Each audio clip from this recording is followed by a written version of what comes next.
ನಮಸ್ಕಾರ. ದಾವಣಗೆರೆ ದಕ್ಷಿಣ ವಿಧಾನಸಭಾ ಕ್ಷೇತ್ರದಲ್ಲಿ ಉಪಚುನಾವಣೆ ನಡೀತಾ ಇದೆ. ಈ ಕ್ಷೇತ್ರವನ್ನು ಕಸಿಬೇಕು ಅಂತಕ್ಕಂಥ ಪ್ರಯತ್ನವನ್ನು ಬಿಜೆಪಿ ಮಾಡ್ತಾ ಇದ್ರೆ, ಇನ್ನೊಂದು ಕಡೆ ಕ್ಷೇತ್ರ ಉಳಿಸ್ಕೊಳ್ಳುವಂಥ ಪ್ರಯತ್ನವನ್ನು ಕಾಂಗ್ರೆಸ್ ಮಾಡ್ತಾ ಇದೆ. ಹಾಗಾಗಿ ಈ ಕ್ಷೇತ್ರದ ಚುನಾವಣೆ ರಂಗೇರಿದ್ದು ರಾಜಕೀಯ ವಲಯದಲ್ಲಿ ಬಹಳ ದೊಡ್ಡ ಸಂಚಲನಕ್ಕೆ ಕಾರಣವಾಗಿದೆ. ಈ ಕ್ಷೇತ್ರದಲ್ಲಿ ಪ್ರಬಲ ಸಮುದಾಯದ ಮತಗಳಿದ್ರೂ ಕೂಡ ಬಹಳ ಮುಖ್ಯವಾಗಿ ಅಹಿಂದ ವರ್ಗಕ್ಕೆ ಸೇರಿರ್ತಕ್ಕಂಥ ಮತಗಳು ಈ ಚುನಾವಣೆಯ ಫಲಿತಾಂಶವನ್ನು ನಿರ್ಧಾರ ಮಾಡುತ್ತೆ. ಹಾಗಾಗಿ ಅಹಿಂದ ವರ್ಗದ ನಾಯಕರಾಗಿರುವಂಥ ಸಿದ್ದರಾಮಯ್ಯನವರು ಇವತ್ತು ಚುನಾವಣಾ ರಣಕಣಕ್ಕೆ ಇಳಿತಾ ಇದ್ದಾರೆ. ಆ ಮೂಲಕ ಅಹಿಂದ ವರ್ಗಕ್ಕೆ ಒಂದು ಸ್ಪಷ್ಟವಾಗಿರ್ತಕ್ಕ ಸಂದೇಶವನ್ನು ಕೊಡುವುದರ ಜೊತೆಗೆ ಬಹಳ ಮುಖ್ಯವಾಗಿ ಕ್ಷೇತ್ರ ಉಳಿಸಲಿಕ್ಕೆ ಬೇಕಾಗಿರ್ತಕ್ಕಂಥ ಎಲ್ಲ ಪ್ಲಾನನ್ನು ಕೂಡ ಸಿದ್ದರಾಮಯ್ಯ ಮಾಡೋರಿದ್ದಾರೆ. ಹಾಗಾಗಿಯೇ ಸಿದ್ದರಾಮಯ್ಯನವರು ಇವತ್ತು ಅಧಿಕೃತವಾಗಿ ನಾಗನೂರು ಗ್ರಾಮದಿಂದ ತಮ್ಮ ರೋಡ್ ಶೋವನ್ನು ಆರಂಭ ಮಾಡಿ ಮತಬೇಟೆಯನ್ನು ಮಾಡ್ತಾರೆ. ಅವರ ರೋಡ್ ಶೋ ಹೇಗಿರುತ್ತೆ, ದಿನವಿಡೀ ಅವರು ಯಾವ್ಯಾವ ರೀತಿ ಪ್ರಚಾರಗಳನ್ನು ಮಾಡ್ತಾರೆ, ಎಲ್ಲವನ್ನೂ ಕೂಡ ಒಂದು ದಿನ ಮುಖ್ಯಮಂತ್ರಿ ಸಿದ್ದರಾಮಯ್ಯ ಜೊತೆ ಅವರು ಇದ್ದು ಒಟ್ಟಾರೆ ಅವರ ಪ್ರಚಾರವನ್ನು ತಿಳಿಸುವಂಥ ಪ್ರಯತ್ನವನ್ನು ಏಷ್ಯಾನೆಟ್ ಸುವರ್ಣ ನ್ಯೂಸ್ ಮಾಡುತ್ತೆ. ಬನ್ನಿ, ಹಾಗಾದರೆ ಸಿದ್ದರಾಮಯ್ಯರ ಪ್ರಚಾರ ಹೇಗಿರುತ್ತೆ, ಅವರ ದಿನವಿಡೀ ಅವರು ಯಾವ ರೀತಿಯಾಗಿರ್ತಕ್ಕಂಥ ಮತಯಾಚನೆ ಮಾಡ್ತಾರೆ, ಯಾರು ಯಾವ ಸಂದೇಶವನ್ನು ಕೊಡ್ತಾರೆ, ಎಲ್ಲವನ್ನೂ ಕೂಡ ತಿಳ್ಕೊಂಡು ಬರುವಂಥ ಪ್ರಯತ್ನವನ್ನು ಮಾಡೋಣ.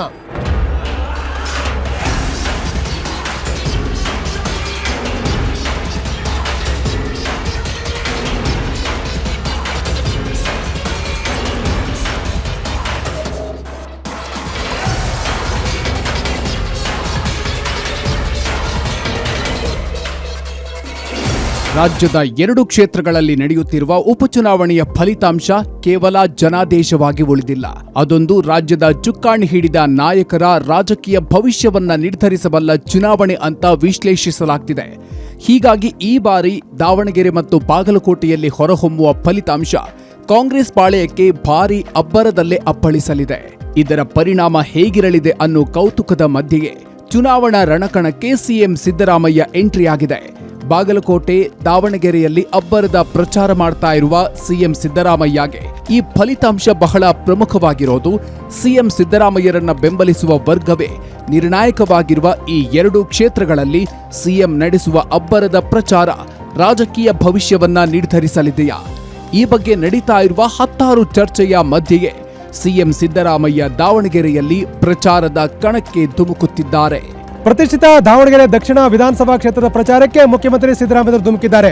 ಅಧಿಕೃತವಾಗಿ ಅವರು ಇವತ್ತಿಂದ ಪ್ರಚಾರವನ್ನು ಆರಂಭಿಸ್ತಾ ಇರತಕ್ಕಂಥ ಹಿನ್ನೆಲೆಯಲ್ಲಿ ಅಹಿಂದ ವರ್ಗಗಳನ್ನು ದೃಷ್ಟಿಯಲ್ಲಿಟ್ಟುಕೊಂಡು ಅವರ ಪ್ರಚಾರ ಮುಂದುವರೆದ. ಹಾಗಾಗಿ ಈಗ ನಾವು ಗಮನಿಸಬಹುದು, ಮುಖ್ಯಮಂತ್ರಿ ಸಿದ್ದರಾಮಯ್ಯ ಅಧಿಕೃತವಾಗಿ ಈಗ ದಾವಣಗೆರೆಗೆ ಆಗಮಿಸಿದ್ದಾರೆ. ದಾವಣಗೆರೆಯಲ್ಲಿ ಅವರು 2 ದಿನಗಳ ಕಾಲ ಅಧಿಕೃತವಾಗಿರ್ತಕ್ಕಂಥ ಪ್ರಚಾರವನ್ನು ಮಾಡ್ತಾ ಇದ್ದಾರೆ. ಹಾಗಾಗಿ ಮುಖ್ಯಮಂತ್ರಿ ಸಿದ್ದರಾಮಯ್ಯವರು ಈಗ ದಾವಣಗೆರೆಗೆ ಬಂದು ಇಳಿತಾ ಇರೋದನ್ನು ಗಮನಿಸಬಹುದು.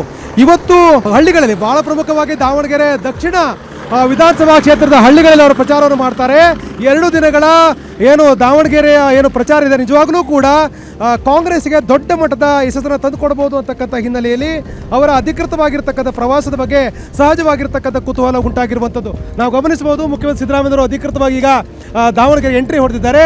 ಮುಖ್ಯಮಂತ್ರಿಗಳ ಇವತ್ತಿನ ಅಧಿಕೃತವಾಗಿರ್ತಕ್ಕಂಥ ಪ್ರಚಾರ ಕಣದ ಅವರ ಏನು ಎಂಟ್ರಿ ಏನಿದೆ, ನಿಜವಾಗ್ಲೂ ಕೂಡ ಕಾಂಗ್ರೆಸ್ ಪಾರ್ಟಿಗೆ ಒಂದು ದೊಡ್ಡ ಮಟ್ಟದ ಶಕ್ತಿಯನ್ನು ತಂದುಕೊಡುತ್ತಾ, ಅಥವಾ ಅವರು ಯಾವ ಒಂದು ವಿಚಾರ ಇಟ್ಕೊಂಡು ಯಾವ ಸಂದೇಶ ಕೊಡಬೇಕು ಅನ್ನೋ ಒಂದು ಲೆಕ್ಕಾಚಾರ ಇಟ್ಕೊಂಡು ಪ್ರಚಾರ ಮಾಡ್ತೀವಿ, ಎಲ್ಲವನ್ನೂ ಕೂಡ ತಿಳ್ಕೊಂಡು ಬರುವಂಥ ಪ್ರಯತ್ನವನ್ನು ನಾವೀಗ ಮಾಡೋಣ. ಮುಖ್ಯಮಂತ್ರಿ ಸಿದ್ದರಾಮಯ್ಯ ಅಧಿಕೃತವಾಗಿ ಈಗ ದಾವಣಗೆರೆಗೆ ಬಂದು ಇಳಿದಿರ್ತಕ್ಕಂಥ ನಾವು ಗಮನಿಸಬಹುದಾಗಿದೆ.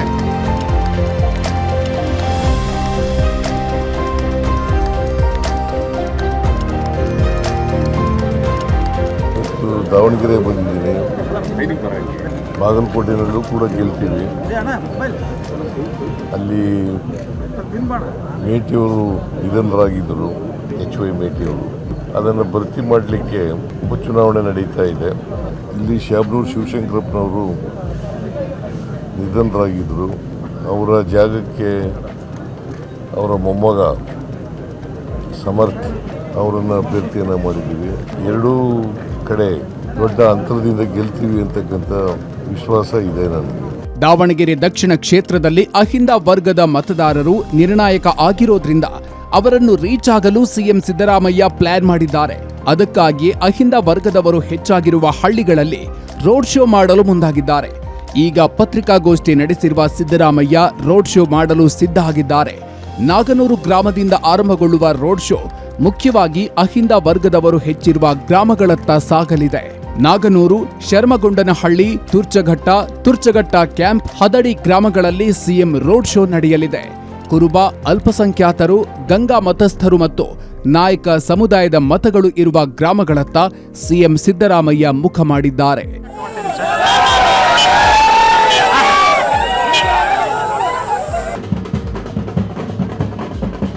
ಸಿದ್ದರಾಮಯ್ಯರು ಈಗ ಪ್ರಚಾರವನ್ನ ಆರಂಭ ಮಾಡ್ತಾ ಇದ್ದಾರೆ. ವಿವಿಧ ಗ್ರಾಮಗಳಲ್ಲಿ ಇವತ್ತು ರೋಡ್ ಶೋ ನಡೆಸೋದ್ರ ಮೂಲಕ ಅಧಿಕೃತವಾಗಿ ಅವರು ಮತಯಾಚನೆ ಮಾಡಲಿಕ್ಕೆ ಶುರು ಮಾಡಿದ್ದಾರೆ. ನಮ್ಮ ನಡೆ ಅಭಿವೃದ್ಧಿ ಕಡೆ ನುಡಿದಂತ ನಡೆದ ಸರ್ಕಾರ, ಈ ಜನಪ್ರಿಯ ಮುಖ್ಯಮಂತ್ರಿಗಳು ನಿಮ್ಮ ಹಳ್ಳಿಗೆ ಆಗಮಿಸಿದ್ದಾರೆ. ಅವರಿಗೆ ಕಾಂಗ್ರೆಸ್ ಪಕ್ಷದ ಮತ್ತೆ ಎಲ್ಲಾ ಸಮಾಜದ ವತಿಯಿಂದ ಎಲ್ಲಾ ನಾಗರಿಕರ ವತಿಯಿಂದ ಸ್ವಾಗತವನ್ನು ಬಯಸ್ತೇವೆ. ದಾವಣಗೆರೆ ದಕ್ಷಿಣ ಕ್ಷೇತ್ರವನ್ನ ಮತ್ತೊಮ್ಮೆ ಉಳಿಸಿಕೊಳ್ಳಬೇಕು ಅಂತಕ್ಕಂಥ ನಿಟ್ಟಿನಲ್ಲಿ ಪ್ರಯತ್ನ ಮಾಡ್ತಾ ಇರ್ತಕ್ಕಂಥ ಮುಖ್ಯಮಂತ್ರಿ ಸಿದ್ದರಾಮಯ್ಯವರು ಅಧಿಕೃತವಾಗಿ ಪ್ರಚಾರದ ಕಣಕ್ಕೆ ಧುಮುಕಿದ್ದಾರೆ. ಹಾಗಾಗಿ ರೋಡ್ ಶೋ ಮೂಲಕ ಮತಯಾಚನೆಯನ್ನು ಅವರೀಗ ಮಾಡ್ತಾ ಇರೋದನ್ನು ಗಮನಿಸಬಹುದು. ಈಗಾಗಲೇ ಸಮರ್ಥ್ ಸೇರಿದಾಗೆ ಪ್ರಮುಖ ಎಲ್ಲ ನಾಯಕರು ಕೂಡ ಇವತ್ತಿನ ರೋಡ್ ಶೋದಲ್ಲಿ ಭಾಗವಹಿಸಿದ್ದಾರೆ. ಸಮರ್ಥ್ ಅವರಿಗೆ ಮತಯಾಚನೆ ಮಾಡೋದ್ರ ಮೂಲಕ ಮುಖ್ಯಮಂತ್ರಿಗಳು ವಿವಿಧ ಗ್ರಾಮಗಳಲ್ಲಿ ರೋಡ್ ಶೋಗಳನ್ನು ಮುಂದುವರಿಸಿದ್ದಾರೆ. ಮಲ್ಲಿಕಾರ್ಜುನ್ ಅವರು ಅಂದರೆ ಸಚಿವರು ಆಗಿರ್ತಕ್ಕಂಥ ಮಲ್ಲಿಕಾರ್ಜುನ್ ಅವರು ಈಗಾಗಲೇ ಅವರನ್ನ ಡ್ರೈವ್ ಮಾಡಿಕೊಂಡು ಮುಖ್ಯಮಂತ್ರಿ ಸಿದ್ದರಾಮಯ್ಯವ್ರನ್ನ ಕರೆದುಕೊಂಡು ಹೋಗ್ತಾ ಇದ್ದಾರೆ. ಯಾಕೆಂದರೆ ಕ್ಯಾಬಿನೆಟ್ ದರ್ಜೆಯ ಸಚಿವರಾಗಿರ್ತಕ್ಕಂಥ ಮಲ್ಲಿಕಾರ್ಜುನ್ ಅವರ ಮಗನಿಗೆ ಈ ಬಾರಿ ಟಿಕೆಟ್ ಕೊಟ್ಟಿರ್ತಕ್ಕಂಥ ಹಿನ್ನೆಲೆಯಲ್ಲಿ ಈ ಕ್ಷೇತ್ರ ಅತ್ಯಂತ ಗಮನವನ್ನು ಸೆಳೆದಿದೆ. ಹಾಗಾಗಿ ಮುಖ್ಯಮಂತ್ರಿಗಳನ್ನ ಮಲ್ಲಿಕಾರ್ಜುನ ಸ್ವತಃ ಕರೆದುಕೊಂಡು ಹೋಗಿ ರೋಡ್ ಶೋ ಮೂಲಕ ಭಾಗಿಯಾಗಿರ್ತಕ್ಕಂಥ ಗಮನಿಸಬಹುದಾಗಿದೆ. ಮುಖ್ಯಮಂತ್ರಿ ಸಿದ್ದರಾಮಯ್ಯ ಅವರಿಗೆ ಸಚಿವ ಮಲ್ಲಿಕಾರ್ಜುನ್ ಅಭ್ಯರ್ಥಿ ಸಮರ್ಥ್ ಸಾಥ್ ನೀಡಿದ್ದಾರೆ. ಎಷ್ಟರ ಮಟ್ಟಿಗೆ ಅಂದ್ರೆ ಸ್ವತಃ ಸಚಿವ ಮಲ್ಲಿಕಾರ್ಜುನ್ ಅವರೇ ಸಿಎಂ ಅವರನ್ನು ಕಾರಿನಲ್ಲಿ ಡ್ರೈವ್ ಮಾಡಿಕೊಂಡು ಹೋಗ್ತಿದ್ದಾರೆ. ರೋಡ್ ಶೋ ಉತ್ತಮವಾಗಿ ನಡೆಯುತ್ತಿರೋದು ಮತ್ತು ತಮ್ಮ ಪ್ರಚಾರದ ಕುರಿತು ಸಿಎಂ ಸಿದ್ದರಾಮಯ್ಯ ಅವರು ಏಷ್ಯಾನೆಟ್ ಸುವರ್ಣ ನ್ಯೂಸ್ಗೆ ಮಾತಾಡಿದ್ರು. ಸರ್, ಪ್ರಚಾರ ಹೇಗೆ ಅನಿಸ್ತದೆ ಸರ್? ಬಹಳ ಪ್ರಮುಖವಾಗಿರ್ತಕ್ಕಂಥ ವಿಧಾನಸಭಾ ಕ್ಷೇತ್ರದ್ದು ಈ ಫಲಿತಾಂಶ ಅತ್ಯಂತ ಪ್ರಮುಖವಾಗಿರ್ತಕ್ಕಂಥ ಸರ್. ಫಲಿತಾಂಶದಿಂದ ಸರ್ಕಾರ ಬದಲಾವಣೆಗಳೇನಾಗಲ್ಲ ಸರ್. ಇದು ಈ ಕ್ಷೇತ್ರ ಬಡವ ಮತ್ತು ಶ್ರೀಮಂತರ ಚುನಾವಣೆ ಅಂತಕ್ಕಂಥ ಮಾತುಗಳು ಕೂಡ ಕೇಳಿ ಬರ್ತಾ ಇದೆ ಸರ್. ಕ್ಷೇತ್ರದ ಬಡವ ಮತ್ತು ಶ್ರೀಮಂತರ ಚುನಾವಣೆ. ಕಾಂಗ್ರೆಸ್ ಪಕ್ಷ ಬಡವರ ಪರವಾಗಿರೋ ಪಕ್ಷ. ಓಕೆ, ಈ ಚುನಾವಣೆಯಲ್ಲಿ ಯಾವ ವಿಚಾರಗಳು ಬಹಳ ಪ್ರಮುಖ ಪ್ರಸ್ತಾಪ ಆಗ್ಬೋದು ಸರ್? ನಮ್ಮ 5 ಗ್ಯಾರಂಟಿ ಯೋಜನೆಗಳು ಮತ್ತು ನಮ್ಮ ಸಿದ್ಧಾಂತ ಕಾರ್ಯಕ್ರಮಗಳು ವರ್ಸಸ್ ಬಿಜೆಪಿಯವರು ಅಂಬಾನಿ ಅದಾನಿಯವರಿಗೆ ಮಾಡ್ತಕ್ಕಂಥ ಕಾರ್ಪೊರೇಟ್ ಬಾಡಿಗಳಿಗೆ ಮಾಡ್ತಕ್ಕಂಥ ಕೆಲಸಗಳು. ಸೊ ಇವು ಬಹಳ ಮುಖ್ಯವಾಗ್ತದೆ. ಈ ಚುನಾವಣೆಯಲ್ಲಿ ಬಹಳ ಪ್ರಮುಖವಾಗಿ ರಾಜ್ಯ ಸರ್ಕಾರ ಸಾಲ ಮಾಡಿದೆ, ಈ ಸರ್ಕಾರ ಅಭಿವೃದ್ಧಿ ಮಾಡ್ತಾ ಇಲ್ಲ ಅಂತಕ್ಕಂಥ ಆರೋಪಗಳನ್ನು ಮಾಡಿ ಪ್ರಚಾರ ಮಾಡ್ತಾ ಇದ್ದಾರೆ. ಅದು ಅಪಪ್ರಚಾರ ಮಾಡ್ತಾ ಇರ್ತಕ್ಕಂಥದ್ದು. ರಾಜ್ಯ ಸರ್ಕಾರ ಸಾಲ ಮಾಡಿಲ್ಲ. ಸಾಲ ಮಾಡದೆ ಯಾವ ರಾಜ್ಯನೂ ಕೂಡ ಅಭಿವೃದ್ಧಿ ಮಾಡಲಿಕ್ಕೆ ಸಾಧ್ಯ ಇಲ್ಲ. ಅದರಿಂದ ನಾವು ಸಾಲ ಮಾಡಿರ್ತಕ್ಕಂಥದ್ದು ಫಿಸ್ಕಲ್ ರೆಸ್ಪಾನ್ಸಿಬಿಲಿಟಿ ಆಕ್ಟ್ ಏನು ಹೇಳಿದೆ ಅದ್ರೊಳಗಡೆನೆ ಮಾಡಿದ್ದೀವಿ. ಇನ್ನೊಂದು ಸರ್, ಈ ಚುನಾವಣೆಯಲ್ಲಿ ಬಹಳ ಸುಲಭವಾಗಿ ಗೆಲ್ಲಬಹುದಾದ ಕ್ಷೇತ್ರ ಆಗಿತ್ತು. ಏನಂತಾರೆ ಗೊಂದಲಗಳು ಮಾಡ್ಕೊಂಡ್ರಿ ಅಂತ ಅನ್ಸ್ತಲ್ಲ? ಈ ಗೊಂದಲ ಏನಿಲ್ಲ, ಈಗಲೂ ಕೂಡ ಗೆಲ್ತಾರೆ. ಇದೊಂದು ಮುಸ್ಲಿಂ ಸಮುದಾಯದ ದೊಡ್ಡ ಸಂಖ್ಯೆಯಲ್ಲಿ ಇರ್ತಕ್ಕಂಥದ್ದು.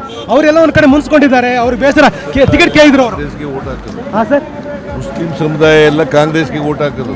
Okay, thank you sir, good luck sir. ಬಹಳ ಪ್ರಮುಖವಾಗಿ ಇದು ಬಡವ ಶ್ರೀಮಂತ ಚುನಾವಣೆ ಅಲ್ಲ, ನಮ್ಮ ಗ್ಯಾರಂಟಿಗಳನ್ನು ಕೈ ಹಿಡಿಯುತ್ತೆ ಅಂತಕ್ಕಂಥ ವಿಶ್ವಾಸ ಮಾತುಗಳನ್ನ ಮುಖ್ಯಮಂತ್ರಿ ಸಿದ್ದರಾಮಯ್ಯ ಹೇಳ್ತಿದ್ರೆ, ಆ ಮೂಲಕ ಅವರ ಪ್ರಚಾರವನ್ನು ಕೂಡ ಇನ್ನೂ ಕೂಡ ಮುಂದುವರಿಸಿದ್ದಾರೆ.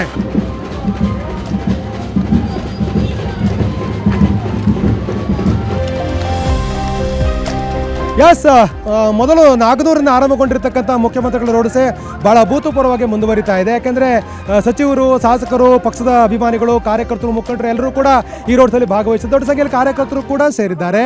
ಯಾಕೆಂತಂದರೆ ಇಲ್ಲಿ ಬಹಳ ಪ್ರಮುಖವಾಗಿ ಈ ಮುಖ್ಯಮಂತ್ರಿಗಳ ರೋಡ್ ಶೋ ನಡೀತಿರ್ತಕ್ಕಂಥದ್ದು ಈ ಹಿಂದುಳಿದ ವರ್ಗಗಳಿಗೆ ಸೇರಿರ್ತಕ್ಕಂಥ ಮತದಾರ ಹೆಚ್ಚಿರ್ತಕ್ಕಂಥ ಏನು ಒಂದು ಗ್ರಾಮಗಳಲ್ಲಿ ನಾಗನೂರು ಆರಂಭಗೊಂಡಿರ್ತಕ್ಕಂಥ ಏನು ರೋಡ್ ಶೋ ಈಗ 2ನೇ ಹಂತದ್ದು ಮುಂದುವರೆದಿದೆ. ನಾವು 2ನೇ ಹಂತದ ಆರಂಭದಲ್ಲಿದ್ದೇವೆ. ನಾಗನೂರಿಂದ ಅವರು ಪ್ರಚಾರವನ್ನು ಶುರು ಮಾಡಿದ್ದಾರೆ. ಮುಖ್ಯಮಂತ್ರಿ ಸಿದ್ದರಾಮಯ್ಯರು ಸೇರಿದಾಗೆ ಸಚಿವರಾಗಿರ್ತಕ್ಕಂಥ ಮಲ್ಲಿಕಾರ್ಜುನ್ ಅವರು ಕೂಡ ಜೊತೆಗಿದ್ರೆ ಏನು ಅಭ್ಯರ್ಥಿ ಆಗಿರ್ತಕ್ಕ ಸಮರ್ಥ್ ಕೂಡ ಇವತ್ತಿನ ರೋಡ್ ಶೋಲ್ಲಿ ಭಾಗವಹಿಸಿ. ಹಾಗಾದ್ರೆ ಮುಖ್ಯಮಂತ್ರಿ ಸಿದ್ದರಾಮಯ್ಯರು ಯಾವ ಅಭಿಪ್ರಾಯಗಳನ್ನು ವ್ಯಕ್ತಪಡಿಸ್ತಾರೆ ಅವೆಲ್ಲವನ್ನು ಕೂಡ ತಿಳ್ಕೊಂಡು ಬರುವಂತ ಪ್ರಯತ್ನವನ್ನು ಮಾಡೋಣ.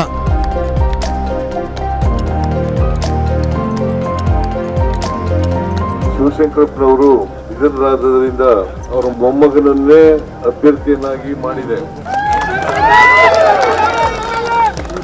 ಇವತ್ತು ದಾವಣಗೆರೆ ಶಿಕ್ಷಣ, ವೈದ್ಯಕೀಯ ಮತ್ತು ವ್ಯಾಪಾರದಲ್ಲಿ ಮುಂದೆ ಬಂದಿದ್ರೆ ಶ್ಯಾಮನೂರು ಶಿವಶಂಕರಪ್ಪನವರು ಮತ್ತು ಅವರ ಕುಟುಂಬದವರು ಕಾರಣ ಅಂತಕ್ಕಂಥದ್ದನ್ನು ತಾವೆಲ್ಲರೂ ಕೂಡ ಅರ್ಥ ಮಾಡ್ಕೋಬೇಕು. ಬಿಜೆಪಿಯವರು 2019ರಿಂದ 23ರವರೆಗೆ 4 ವರ್ಷ ಅಧಿಕಾರದಲ್ಲಿದ್ದರು. ಅವರೆಲ್ಲ ಹೇಳ್ತಾ ಇದ್ರು ಡಬಲ್ ಇಂಜಿನ್ ಸರ್ಕಾರ ಇದ್ರೆ ರಾಜ್ಯದಲ್ಲಿ ಅಭಿವೃದ್ಧಿ ಮಾಡ್ತೇವೆ ಅಂತಕ್ಕಂಥ ಮಾತುಗಳನ್ನ ಹೇಳ್ತಾ ಇದೆ. ಕೇಂದ್ರದಲ್ಲಿ ನರೇಂದ್ರ ಮೋದಿ ಅವರ ಸರ್ಕಾರ ಇತ್ತು, ಇಲ್ಲಿ ಬಿಜೆಪಿ ಸರ್ಕಾರ. ಆದ್ರೆ ಏನೂ ಮಾಡಲಿಲ್ಲ. ಅವರು 4 ವರ್ಷದಲ್ಲಿ ಏನು ಮಾಡಲಿಲ್ಲ. ಮತ್ತೆ ಅವರು ನುಡಿದಂತೆ ನಡೀತಕ್ಕಂಥವ್ರಲ್ಲ. ಆದ್ರೆ ಕಾಂಗ್ರೆಸ್ ಪಕ್ಷ ನುಡಿದಂತೆ ನಡೀತಕ್ಕಂಥ ಪಕ್ಷ. ಏನ್ ಜನರಿಗೆ ಮಾತು ಕೊಟ್ಟಿರ್ತೀವಿ ಆ ಮಾತನ್ನ ಎಷ್ಟೇ ಕಷ್ಟ ಆದ್ರೂ ಕೂಡ ಈಡೇರಿಸ್ತಕ್ಕಂಥ ಪಕ್ಷ ಕಾಂಗ್ರೆಸ್ ಪಕ್ಷ. ನಾವು ಕೊಟ್ಟಿರ್ತಕ್ಕಂಥ ಅನೇಕ ಭರವಸೆಗಳನ್ನ ಈಡೇರಿಸಿದ್ದೀವಿ. ಜೊತೆಗೆ 5 ಗ್ಯಾರಂಟಿಗಳನ್ನ ಕೊಟ್ಟಿದ್ದು. 5 ಗ್ಯಾರಂಟಿಗಳನ್ನು ಕೂಡ ಜಾರಿ ಮಾಡಿದ್ದೀವಿ.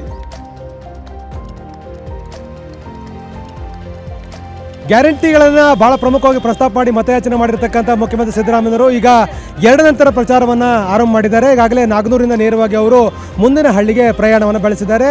ರೋಡ್ ಶೋ ಮೂಲಕ ದೊಡ್ಡ ಸಂಖ್ಯೆಯ ಕಾರ್ಯಕರ್ತರು ಅಭಿಮಾನಿಗಳ ಮೂಲಕ ಅವರು ಮುಂದಿನ ಊರಿಗೆ ತಮ್ಮ ರೋಡ್ ಶೋನ ಮುಂದುವರಿಸಿದ್ದಾರೆ. ಆ ಮೂಲಕ ಮತಬೇಟೆಯನ್ನು ಇನ್ನೂ ಕೂಡ ಮುಂದುವರಿಸಿದ್ದಾರೆ. ಸಂಜೆವರೆಗೂ ಕೂಡ ಅಧಿಕೃತವಾಗಿ ಅವರು ಪ್ರವಾಸವನ್ನು ನಿಗದಿ ಮಾಡಿದ್ದು ದಾವಣಗೆರೆ ದಕ್ಷಿಣ ವಿಧಾನಸಭಾ ಕ್ಷೇತ್ರದಲ್ಲಿ ನಿರಂತರವಾಗಿರ್ತಕ್ಕಂಥ ಪ್ರಚಾರವನ್ನು ಮಾಡೋದ್ರ ಮೂಲಕ ಮತಯಾಚನೆಯನ್ನು ಮಾಡಲಿದ್ದಾರೆ.